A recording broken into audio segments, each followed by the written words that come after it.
Hello my dear friends, कैसे हैं आप? आज हम डिस्कस करेंगे एक और grammar rule which is very important. तो उस ग्रामर रूल का नाम क्या है? It is called parallelism. I repeat, grammar rule का नाम है पैरेललिज्म। पैरेललिज्म की डेफिनेशन क्या होती है? पैरेललिज्म का मतलब अगर आप मैथ्स में देखेंगे तो two lines that are going straight but they never meet each other. अब सिमिलरली इंग्लिश में भी एक ग्रामर रूल होता है पैरेललिज्म। इसका मतलब क्या होता है? एक सेंटेंस में आपको बताता हूं जिससे आपको बहुत अच्छे से समझ में आएगा कि पैरेललिज्म एग्जैक्टली क्या होता है। Misha loves to read, write, and sleeping during the weekends. I repeat, Misha loves to read, write, and speaking during the weekends. And sleeping, sorry. So, sentence will go like, क्या sentence होता है? I repeat, Misha loves to read, write, and sleeping during the weekends. अब अगर मैं कहता हूं read, write, and sleeping, क्या ये पैरेललिज्म में जा रहे हैं? इसका मतलब क्या इनकी सेंस सिमिलर है? क्या are they equal to each other? Parallelism मतलब होता है कि आप इक्वल जा रहे हैं, they are never meeting and they are similar in nature. अब मैं कहता हूं read, write and sleeping. Read and write क्या है? Read and write infinitive form है वर्ब की। और स्लीपिंग क्या है? Sleeping ING which is a gerund form. Sleeping को जेरेंट फॉर्म कहते हैं which is sleeping, reading, writing, studying, playing, batting, bowling, ING जो भी फॉर्म आता है, running, eating, drinking, fighting, whatever it is, जो आईएनजी फॉर्म होता है उसे जेरेंट कहते हैं इंग्लिश में। और जो रीड एंड राइट है, to read, to write, to sleep, to study, write, to fight, to whatever it is, to watch, to listen, to hear, ये क्या है? ये इन्फिनिटिव फॉर्म्स है। ये इनको कहते हैं infinitive forms. So infinitive form gerund form के इक्वल नहीं हो सकती। तो अगर मैं कहता हूं Misha loves to read, write and sleeping during the weekends, ये सेंटेंस पैरेललिज्म में नहीं आता है, तो ये सेंटेंस रॉन्ग हो गया। तो करेक्ट सेंटेंस क्या बनेगा इसका? पैरेललिज्म की फॉर्म होता है, पैरेललिज्म का मतलब होता है कि similar in form.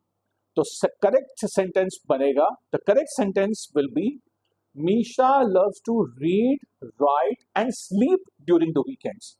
I repeat, Misha loves to read, write and sleep during the weekends. उसमें आपने देखा पैरेललिज्म का फॉर्म बन रहा है, रीड, राइट एंड स्लीप, तीनों एक साथ आ रहे हैं। तो तीनों क्या है? इन्फिनिटिव फॉर्म्स है। तो ये पैरेललिज्म की फॉर्म्स हुई।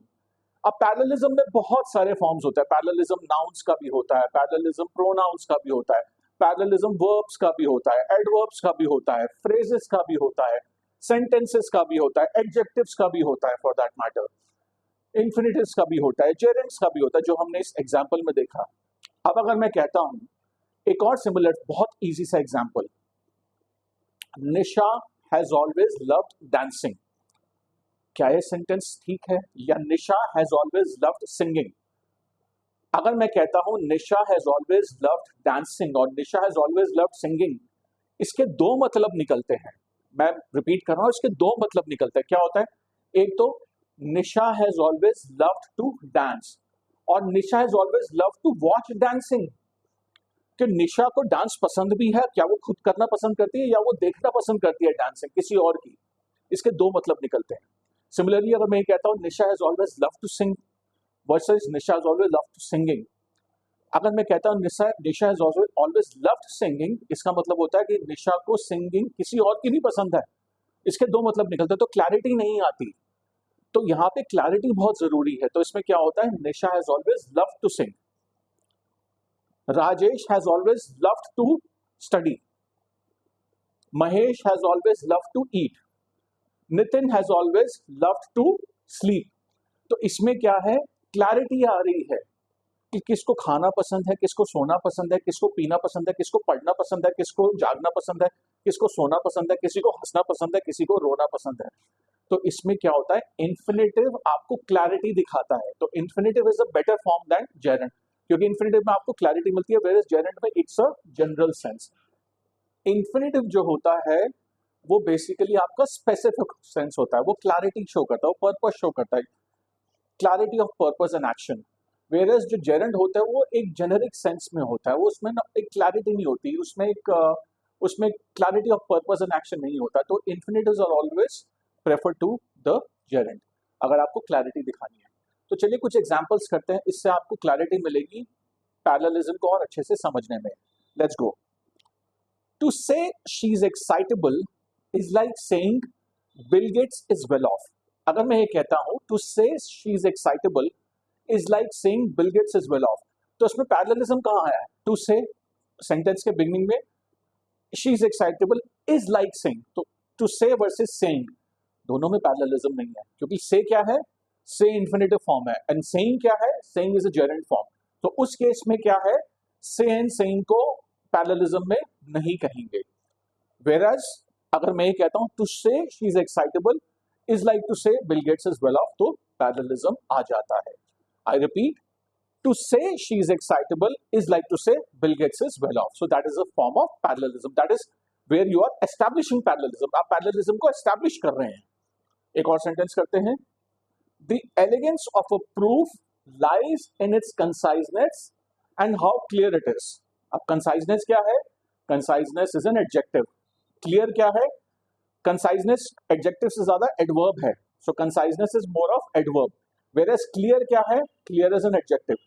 सो एडजेक्टिव और एडवर्ब दोनों पैरेललिज्म में नहीं आते हैं, तो दोनों को या तो एडजेक्टिव होना पड़ेगा या दोनों को एडवर्ब होना पड़ेगा।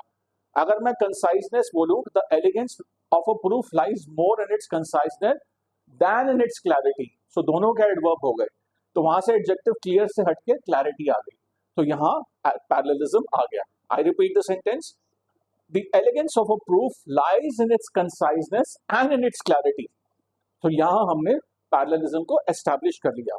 सो इसी तरीके से पैरेललिज्म की जो फॉर्म्स होती हैं ये बहुत इंग्लिश ग्रामर में यूजफुल होती हैं। आई होप आपको ये वीडियो पसंद आई होगी, और अगर आप मेरी और वीडियोस देखना चाहते हैं, ग्रामर के रूल्स को और अच्छे से डेप्थ में समझना चाहते हैं, तो मैंने कुछ और वीडियोस भी बनाई हैं, जैसे कि सब्जेक्ट वर्ब एग्रीमेंट पे, ट्रिमिंग सेंटेंसेस पे, और बाकी अच्छे अच्छे कॉन्सेप्ट्स पे भी, प्रोनाउन एंटीसीडेंट पे भी बनाई हैं। तो आप मेरी उन वीडियोस को जाके उन पे क्लिक कर सकते हैं और ग्रामर के रूल्स को और अच्छे से समझ सकते हैं और डेप्थ में उसकी नॉलेज ले सकते हैं। तब तक मैं आपको वीडियो मिलता हूं, तब तक मैं आपको मिलूंगा नेक्स्ट वीडियो में। अब तक के लिए thank you very much, all the best.